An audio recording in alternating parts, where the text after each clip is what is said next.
तो दोस्तों घर बनाने के लिए हमें लाखों रुपए खर्च करने पड़ते हैं और ऐसे में हमारा बजट जो है वो काफी ज्यादा बढ़ जाता है। और बहुत बार ऐसा भी देखने में आया है कि घर बनने के बाद हमें ऐसा पता चलता है कि अरे भाई इस चीज के ऊपर काफी ज्यादा खर्च हो चुका है, अगर हम इस चीज को अवॉइड करते या फिर किसी दूसरे ऑप्शन की तरफ जा सकते थे तो हमारे लाखों रुपए बच सकते थे। तो ऐसा आपके साथ न हो, इसीलिए घर बनाते समय आज के वीडियो में मैं आपको जो इंपॉर्टेंट पॉइंट बताने वाला हूं उनके तरफ जरूर ध्यान दीजिए। अगर आप इन चीजों को सही तरीके से करोगे तो डेफिनेटली घर बनाते समय आपके लाखों रुपए बच सकते हैं। इनमें से कुछ पॉइंट जो है वो फिलहाल आपके साइट पे चल भी रहे होंगे। तो यहाँ पर सबसे पहला पॉइंट आ जाता है जो कि है वॉल्स के रिलेटेड। देखिए दोस्तों, पहले क्या होता था, जितनी मोटी दीवार उतना घर मजबूत माना जाता था, पर आजकल आरसीसी स्ट्रक्चर की वजह से चीजें जो है वो कंप्लीटली चेंज हो चुकी है।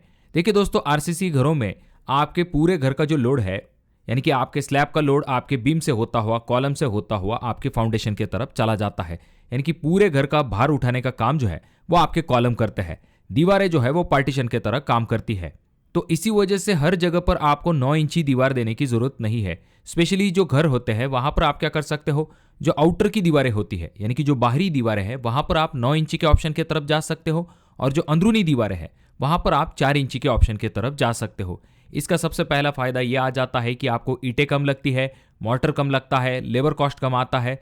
इन सभी चीज़ों की वजह से आपको ओवरऑल जो 4 इंची की दीवार है उसे बनाने के लिए बहुत ही कम खर्च आता है 9 इंची के कंपैरिजन में। और 4 इंच की दीवार का और एक फायदा यह आ जाता है कि आपको कमरे के अंदर ज़्यादा स्पेस मिलता है, क्योंकि बहुत बार दीवारों की थिकनेस की वजह से आपकी रूम का साइज जो है वो थोड़ा सा कम हो जाता है। तो 4 इंची में आपको अंदर अंदर काफ़ी अच्छा डिस्टेंस मिल जाता है, तो ये भी इसका एक फ़ायदा आ जाता है।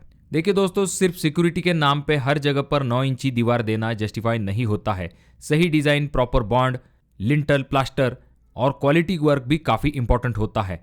अब ये जो चीज़ है, जो 4 इंची की आपको दीवार लेनी है इंटरनली, वो आपको आपके इंजीनियर से भी एक बार ज़रूर डिस्कस कर लेना चाहिए, क्योंकि हर किसी का स्ट्रक्चर थोड़ा सा अलग होता है। हालांकि जो लोड बेरिंग स्ट्रक्चर है वहाँ पर आपको अंदरूनी और बाहरी दोनों जगह पर 9 इंच की ही दीवार लेनी है, क्योंकि वहाँ पर पूरा लोड जो है आपके दीवार के ऊपर होता है। अब दोस्तों, अगर हम बात करते हैं नेक्स्ट इंपॉर्टेंट पॉइंट के बारे में, जो कि है फाउंडेशन का कॉस्ट सेव करने के रिलेटेड। देखिए दोस्तों, बहुत बार जब भी हम घर बनाते हैं तो ग्राउंड फ्लोर पे ही सभी रूम बना देते हैं। अगर पॉसिबल है तो आप कुछ रूम जो है वो ग्राउंड फ्लोर के ऊपर बना सकते हो, और बाकी बचे हुए कुछ रूम जो है, 2-3 रूम जो है वो आप अपने फर्स्ट फ्लोर के ऊपर बना सकते हो। अब इसका क्या फ़ायदा होगा? देखिए दोस्तों, जहाँ तक बात आती है आपके ग्राउंड फ्लोर की, तो वहाँ पर आपका जो अच्छा खासा कॉस्ट है वो फाउंडेशन में चला जाता है। अब ऑलरेडी आपकी जो पैरापेट वॉल होती है वो तो 3 फीट तक उठी हुई होती है, और आपको ऊपरी मंजिल बनाने के लिए फाउंडेशन का कॉस्ट जो है वो भी यहाँ पर सेव हो जाता है। देखिए दोस्तों, अगर आप पूरा प्लॉट जो है वो अपने बिल्टअप एरिया से भर दोगे तो वहाँ पर आपको पार्किंग के लिए स्पेस चाहिए होती है, ओपन स्पेस चाहिए होती है, लाइट और वेंटिलेशन जो है या फिर गार्डन जो है, ऐसी चीज़ें आपको प्लान वहाँ पर करनी चाहिए। और बाकी बचा हुआ आपका जो कंस्ट्रक्शन है वो आप ऊपरी फ्लोर के ऊपर बना सकते हो। इससे आपको काफ़ी अच्छा स्पेस भी अपने घर के आसपास मिल जाता है, और आपका फाउंडेशन का जो कॉस्ट है वो भी यहाँ पर काफ़ी ज़्यादा सेव हो जाता है। अच्छा वेंटिलेशन मिलता है, घर ज़्यादा प्रीमियम लगता है, यानी कि साइज़ में काफ़ी बड़ा दिखाई देता है, आपको एक गार्डन के लिए बेहतरीन जगह मिल जाती है, और इससे ओवरऑल आपका जो घर है वो भी काफ़ी अच्छा दिखाई देता है। अब दोस्तों, अगला इंपॉर्टेंट पॉइंट आ जाता है जो कि है दरवाजों के रिलेटेड। देखिए दोस्तों, जब भी बात आती है दरवाजों को बनाने की तो वहां पर बहुत सारे लोगों की सबसे फेवरेट चॉइस आ जाती है जो कि है सागवान डोर, जो कि काफ़ी पॉपुलर ऑप्शन है। नो डाउट सागवान दिखने में काफ़ी प्रीमियम होता है, इसका लुक एंड फील भी काफ़ी ज़बरदस्त होता है, पर जब बात आती है इसकी कॉस्ट की तो इसका कॉस्ट भी काफ़ी ज़बरदस्त होता है। एक अगर आप प्लेन डोर बनाने के लिए जाते हो सागवान का तो आपको 15,000 से लेके 25,000 रुपए तक खर्च आ सकता है। वहीं पर अगर आप पूरे घर के अंदर, चाहे आपका मेन डोर हो आपके बेडरूम के लिए या फिर बाकी डोर के लिए, अगर आप सागवान के ऑप्शन की तरफ जाते हो तो आपका ओवरऑल जो कॉस्ट है वो काफी ज्यादा बढ़ जाएगा। तो यहाँ पर आप एक सिंपल चीज कर सकते हो, चाहे तो आप अपने मेन डोर के लिए सागवान शटर का इस्तेमाल कर सकते हो, और बाकी अंदरूनी दीवारों के लिए आप जो है, चाहे आपका बेडरूम का डोर है, किचन का डोर है, तो वहां पर आप फ्लश डोर या फिर लैमिनेट डोर का इस्तेमाल कर सकते हो। इसका कॉस्ट काफी कम होता है। और रही बात आपके बाथरूम की, तो वहां पर फ्लश डोर मत लगाइए, वहां पर आपको जो है पीवीसी डोर, एल्यूमिनियम डोर या फिर डब्ल्यूपीसी डोर के ऑप्शन की तरफ जाना चाहिए, क्योंकि वो वाटरप्रूफ भी होते हैं और पानी वाली जगह पर ये सबसे बेस्ट ऑप्शन माना जाता है। तो यहाँ पर आपकी अच्छी खासी पैसों की बचत जो है वो जरूर हो जाएगी। तो इसीलिए आपको लैमिनेट डोर के बारे में जरूर सोचना चाहिए, खास करके इंटरनल डोर के लिए। उसके बाद दोस्तों अगला इंपॉर्टेंट पॉइंट आ जाता है जो कि है विंडोज के रिलेटेड। विंडोज में भी वो पॉइंट आ जाता है जो कि है लकड़ी का। देखिए दोस्तों, जो लकड़ी की विंडो है वो एक अच्छा ऑप्शन जरूर है, बहुत सारी जगह पर अवेलेबल भी है, पर वहां पर 2-3 चीजों की दिक्कत होती है। पहली चीज, आपके विंडो में दीमक का खतरा बना रहता है। उसके बाद में कुछ सालों बाद आपको पेंट करवाना पड़ता है। मेंटेनेंस जो होता है वो थोड़ा सा कंपेरेटिव हाई होता है। अब इसके अलावा आपके सामने कुछ अल्टरनेटिव ऑप्शन आ जाते हैं, जैसे कि आप जो है एल्यूमिनियम विंडो के तरफ जा सकते हो। एल्यूमिनियम विंडो का फायदा ये होता है कि आपको एक अच्छा लुक मिल जाता है, मल्टीपल कलर ऑप्शन आपको मिल जाते हैं, और इस एल्यूमिनियम विंडो में ज्यादातर एरिया ग्लास में होता है, जिस वजह से रोशनी भी घर के अंदर आसानी के साथ आ पाती है। अब ये सभी चीजें तो सही है, पर जिस चीज के बारे में आप जानना चाहते हो जो कि है कॉस्ट। देखिए दोस्तों, एल्यूमिनियम की जो विंडो है वो डेफिनेटली वुडन विंडो के कंपैरिजन में काफी कम खर्च में आप अपने घर के अंदर लगा सकते हो। यहाँ पर आपकी अच्छी खासी पैसों की बचत हो जाएगी। तो इसीलिए आप जो है लकड़ी की विंडो के बजाय एल्यूमिनियम विंडो के बारे में जरूर सोच सकते हो। अब इसके बाद बारी आती है आपके जीने की। देखिए दोस्तों, जीने में आजकल फैंसी फोल्डिंग स्टेयरकेस जो है वो काफी ट्रेंड में है। कुछ लोग जो है फोल्डिंग स्टेयरकेस को इसी वजह से बनाते हैं क्योंकि ये दिखने में थोड़ी सी यूनिक दिखाई देती है। जो हमारी रेगुलर स्टेयरकेस होती है, यानी कि जो जीना होता है, वहां पर जिस तरह से बेस स्लैब होता है वैसा इसमें नहीं होता है, बस ओपन स्पेस जो है वो दिखाई देती है। पर यहाँ पर आपको कुछ चीजें जानना जरूरी है। सबसे पहली चीज, ये भले ही दिखने में अच्छी दिखाई देती है, पर इसे बनाने के लिए भी आपको अच्छा खासा पैसा जो है वो खर्च करना पड़ता है। सबसे पहली चीज, इसमें आपको थोड़ा सा एक्स्ट्रा मटेरियल लगता है।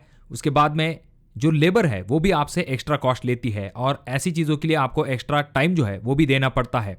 तो इसीलिए आपको देखा देखी में ऐसी चीजों की तरफ नहीं जाना है, क्योंकि बहुत सारा पोर्शन जो है जीने का वो बाकी चीजों की वजह से कवर हो जाता है, जिस वजह से आपका फोल्डिंग स्टेयरकेस जो है वो इतना जल्दी नोटिस भी नहीं होता है। अगर आप वहां पर फर्नीचर वगैरह कर देते हो तो ऐसी चीजें वहां पर कवर हो जाती है। तो इसीलिए आपको ऐसी चीजों की तरफ नहीं जाना है जहां पर आपके ज्यादा पैसे खर्च हो सकते हैं। तो इसीलिए बेस्ट ऑप्शन है सिंपल और स्ट्रेट लाइन वाली स्टेयरकेस आपको बनवानी है, जिसमें कि आपको फोल्डिंग के कंपैरिजन में कम खर्च आता है। अब आते हैं उस चीज के ऊपर जहां सबसे ज्यादा लोग फंसते हैं, और वो है फॉल सीलिंग। सच कहूं, आजकल बहुत सारे घरों में फॉल सीलिंग सिर्फ इसीलिए बनाई जाती है क्योंकि सब बनवा रहे हैं, इसी वजह से हम भी बना लेते हैं।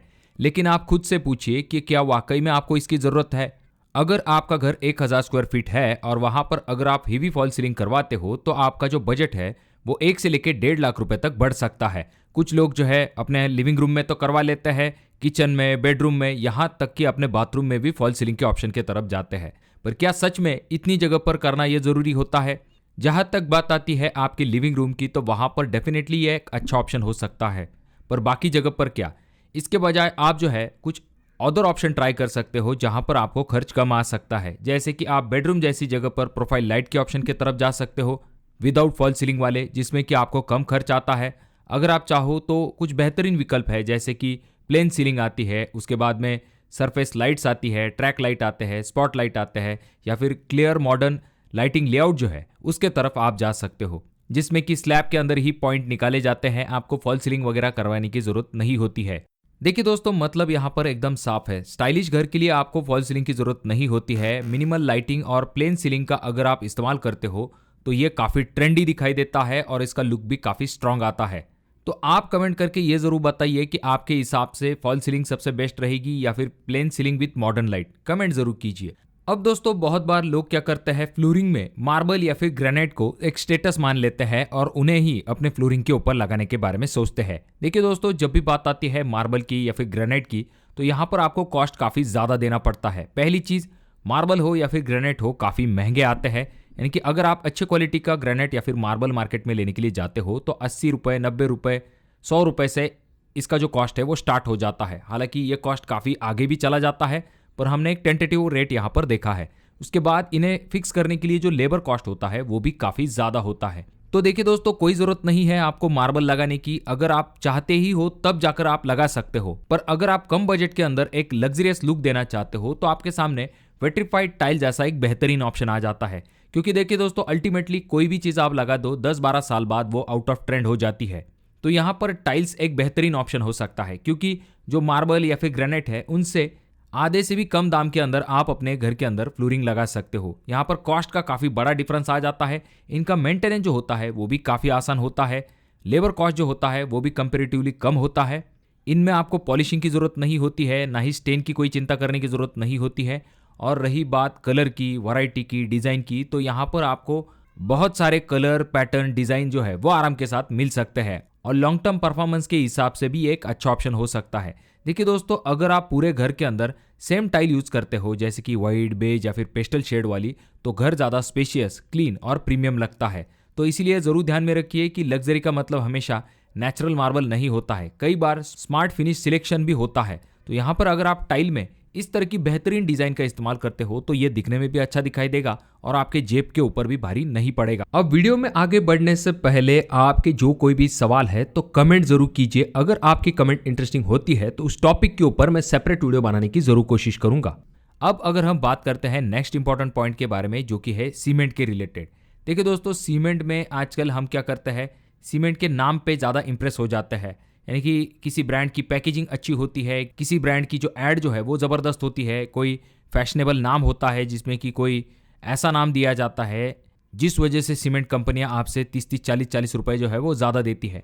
पर यहाँ पर आपको ये समझना चाहिए कि सीमेंट जो है वो क्वालिटी चेक से ही गुजर के आप तक आता है। तो इसीलिए जो सीमेंट आप इस्तेमाल करने वाले हो वो अच्छे क्वालिटी का होता है, पर उनमें भी आपको कुछ चीज़ें देखना ज़रूरी होता है।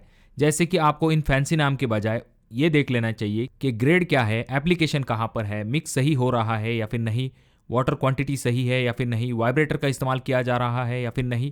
क्योंकि जो रेगुलर सीमेंट भी होता है जहाँ पर इस तरह के फैंसी नाम का इस्तेमाल नहीं किया जाता है, तो वो सीमेंट आपको इन महंगी बैग के कंपैरिजन में 30-40 रुपए जो है वो सस्ता मिल सकता है, भले ही वो सीमेंट सेम ब्रांड का क्यों ना हो। तो इस चीज़ को भी आपको ज़रूर ध्यानपूर्वक कर लेना चाहिए। देखिए दोस्तों, छोटी छोटी चीज़ें जो होती है उनमें अगर आप थोड़े थोड़े पैसे सेव कर लेते हो तो एंड में आपकी काफ़ी बड़ी अमाउंट जो है वो सेव हो जाती है। अब अगर हम कलर के बारे में बात करते हैं तो वहां पर आपको कुछ चीज़ें जानना ज़रूरी होता है। जैसे कि सबसे पहली चीज़ तो ये आ जाती है कि पूरे घर के अंदर प्रीमियम कलर करने की ज़रूरत नहीं है। एग्जाम्पल के लिए जब हम लस्टर को करते हैं तो ये दिखने में काफ़ी प्रीमियम दिखाई देता है। इसके कुछ अपने एडवांटेजेस भी होते हैं, पर इसका जो कॉस्ट होता है वो ज़्यादा होता है। अगर आप चाहो तो अपने लिविंग रूम के लिए इस ऑप्शन की तरफ जा सकते हो। वहीं पर आपके जो बाकी रूम होते हैं जैसे कि आपका बेडरूम है या फिर आपका जो किचन है, तो वहां पर आप जो है इमल्शन पेंट के तरफ जा सकते हो। इनमें आपको अच्छी फिनिशिंग भी मिलती है, ये दिखने में भी अच्छे दिखाई देते हैं और सबसे इंपॉर्टेंट चीज, इनका कॉस्ट जो होता है वो प्रीमियम कलर के कंपैरिजन में कम होता है। पॉइंट आ जाता है जो कि है आपके घर के एलिवेशन के रिलेटेड। हम क्या करते हैं, जब भी घर बनाने की बात आती है तो पहले दिमाग में यही सोचते हैं कि हमारा घर जो है वो सभी से काफी ज्यादा खूबसूरत दिखाई देना चाहिए। इसी वजह से बहुत सारे लोग जो है वो कुछ गलतियां यहाँ पर कर देते हैं। जैसे कि सबसे पहली चीज, एलिवेशन में काफी हेवी डिजाइन का इस्तेमाल कर लेते हैं, ज्यादा कॉम्प्लिकेटेड डिजाइन अपने एलिवेशन में बना देते हैं। वो ये सोचते हैं कि इस तरह का एलिवेशन जब वो करेंगे तो उनके घर का लुक जो है वो काफी शानदार दिखाई देगा। देखिए दोस्तों, शुरुआती वक्त में आपको ऐसी चीजें अच्छी लग सकती है, पर आगे चल के कुछ महीनों बाद ये चीजें जो है वो बहुत ही जल्दी आउट ऑफ ट्रेंड हो जाती है। या फिर आपने बहुत बार ऐसा भी देखा होगा कि घरों के लिए इस तरह की अलग अलग एमएस की जालियां या फिर अलग अलग टाइप की जालियों का इस्तेमाल किया जाता है। एमएस के स्ट्रक्चर को बनाया जाता है, यानी कि एमएस में डिज़ाइन को बनाया जाता है। अब ये डिज़ाइन वगैरह इतनी ज़्यादा हेवी होती है और ये इतना हेवी एलिवेशन जो होता है, इसकी वजह से आपकी घर बनाने की जो लागत है वो काफ़ी ज़्यादा बढ़ जाती है। और ये सभी चीज़ें किस लिए? दूसरों को दिखाने के लिए। देखिए दोस्तों, घर का एलिवेशन प्लेन और बोरिंग रखने की ज़रूरत नहीं है, पर यहाँ पर आपको ये दिमाग लगाना है कि आज के हिसाब से कौन सी चीज़ें ट्रेंड में है। तो देखिए दोस्तों, आजकल इतनी ज़्यादा हेवी डिज़ाइन जो है वो बिल्कुल भी ट्रेंड में नहीं है। आजकल सिंपल और प्रीमियम डिज़ाइन का काफ़ी ज़्यादा ट्रेंड है, जहां पर आप इन अगले वीडियो में देख सकते हो। जब इस तरह के एलिवेशन का इस्तेमाल किया जाता है तो इसका सबसे बड़ा फायदा ये आ जाता है कि ये दिखने में काफ़ी प्रीमियम लुक देता है।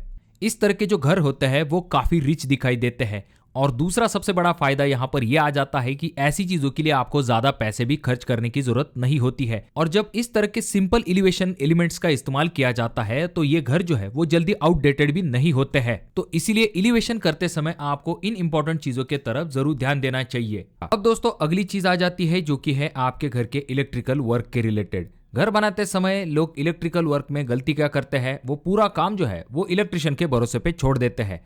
फिर क्या होता है, एक्स्ट्रा स्विच पॉइंट निकाले जाते हैं, अननेसेसरी बोर्ड का इस्तेमाल किया जाता है, ज़रूरत से ज़्यादा वायरिंग का इस्तेमाल किया जाता है और हर पॉइंट के नाम के ऊपर आपसे एक्स्ट्रा बिल ले लिया जाता है। अब हर इलेक्ट्रिशियन ऐसा करता है ऐसा नहीं है, पर कुछ इलेक्ट्रिशियन जो है वो पैसे बढ़ाने के चक्कर में ऐसी चीज़ें कर सकते हैं। तो आपको पहले से ही क्या कर लेना चाहिए, पहले ही आप डिसाइड कर लीजिए कि आपको कौन कौन सी चीज़ें अपने घर के अंदर चाहिए। यानी कि आपको पहले लेआउट बना लेना चाहिए, कहाँ फैन पॉइंट चाहिए, एसी पॉइंट किस रूम में चाहिए, टीवी पॉइंट कहाँ पर चाहिए, कितने स्विचेस का आपको इस्तेमाल करना है, कहाँ पर आपको चार्जिंग पॉइंट चाहिए, लाइट पॉइंट कहाँ पर चाहिए। ऐसी चीज़ों की प्लानिंग अगर क्लियर होगी तो आपका खर्च जो है वो कंट्रोल में रहेगा। बिना ज़रूरत के अगर हम जितने इलेक्ट्रिकल पॉइंट निकालते जाएंगे, जहाँ पर ज़रूरी नहीं है वहाँ पर दो दो लाइट पॉइंट निकाले जाते हैं, तो ऐसी चीज़ों की अगर ज़रूरत नहीं है तो इन्हें अवॉइड ज़रूर कीजिए। जो पॉइंट बाद में यूज़ नहीं होने वाले हैं उन पे पैसा खर्च करना सीधा आपका नुकसान हो सकता है। तो इसीलिए ये याद रखिए कि इलेक्ट्रिशियन प्लानिंग जितनी साफ होगी उतना ही आपका बजट जो है वो कंट्रोल में रहेगा। अब दोस्तों आपको अगली चीज जो कि ध्यान में रखनी चाहिए वो ये कि कॉन्ट्रैक्टर पे पूरी डिपेंडेंसी आपको नहीं रखनी है। यानी कि पूरी तरह से आप कॉन्ट्रैक्टर के ऊपर निर्भर मत रहिए। बहुत बार लोग ये सोच लेते हैं कि ठेकेदार ही प्लान बना देगा, मटेरियल भी देख लेगा और कंस्ट्रक्शन भी कर देगा, क्योंकि वो आपके पहचान में कोई तो भी होता है या फिर दूर का कोई रिश्तेदार होता है। पर यहीं पर सबसे बड़ी गलती हो जाती है। हम सोचते हैं कि अपना ही आदमी है, सही काम कर देगा, पर वो जो है आगे चल के आपको काफ़ी ज़्यादा दिक्कत भी दे सकता है, क्योंकि आपका जो घर का प्लान होता है या फिर डिज़ाइन होता है उसके ऊपर आपके घर का जो बजट है वो काफ़ी ज़्यादा डिपेंड होता है। तो कई बार कुछ ठेकेदार जो है वो डिज़ाइन अपने बजट और इंटरेस्ट के हिसाब से बना लेते हैं, जिससे कि उन्हें ज़्यादा कन्वीनियंस हो या फिर उन्हें काफ़ी ज़्यादा प्रॉफिट हो। तो सही तरीका क्या है, आपको ये ध्यान में रखना है कि प्लान जो है वो आपको प्रोफेशनल से ही बनवा लेना है, चाहे कोई आर्किटेक्ट हो या फिर कोई इंजीनियर हो, उनसे ही अपने घर का प्लान बना लीजिए।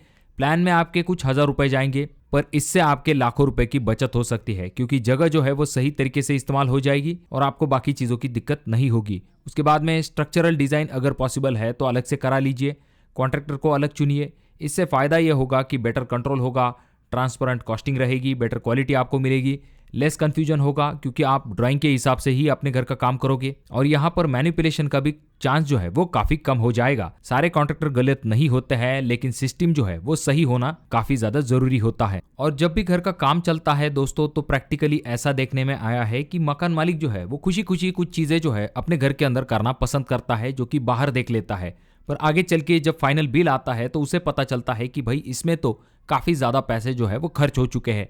तो आपको क्या करना है, जो कोई भी चीज़ आपको करवानी है, जाहिर सी बात है शौक भी बड़ी चीज़ है, पर उससे पहले आपको ये भी देख लेना चाहिए कि उस चीज़ को, उस एक्स्ट्रा चीज़ को करने के लिए आपको कितना खर्च आ सकता है। आपके बजट के हिसाब से अगर वो चीज़ अलाउ होती है तो डेफिनेटली आप उसके तरफ जा सकते हो। अगर आपका फिलहाल बजट नहीं है तो आगे चल के क्या आप उस चीज़ को कर सकते हो, इस बारे में सोचिए।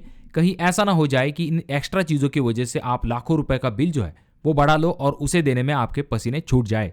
क्योंकि होता यह है कि जब भी घर का काम चलता है तो बहुत लोग आपको सजेशन देने के लिए आते हैं, भाई ये करा लो वो करा लो, पर आपको आपके बजट के हिसाब से भी इन चीज़ों को प्लान करना चाहिए, जिससे कि आगे चल के आपको कोई भी दिक्कत ना हो। तो अगर आप इन चीज़ों को ध्यानपूर्वक करोगे तो डेफिनेटली आप जो है घर बनाते समय लाखों रुपए जो है उसकी बचत आराम के साथ कर पाओगे, क्योंकि ये जो छोटी छोटी अमाउंट है एंड में जाके एक बड़ी अमाउंट बन जाती है और यही चीज़ घर बनाते समय आपके काफ़ी ज़्यादा काम में आती है और आप अपना घर जो है वो बजट के अंदर आराम के साथ बना पाते हो।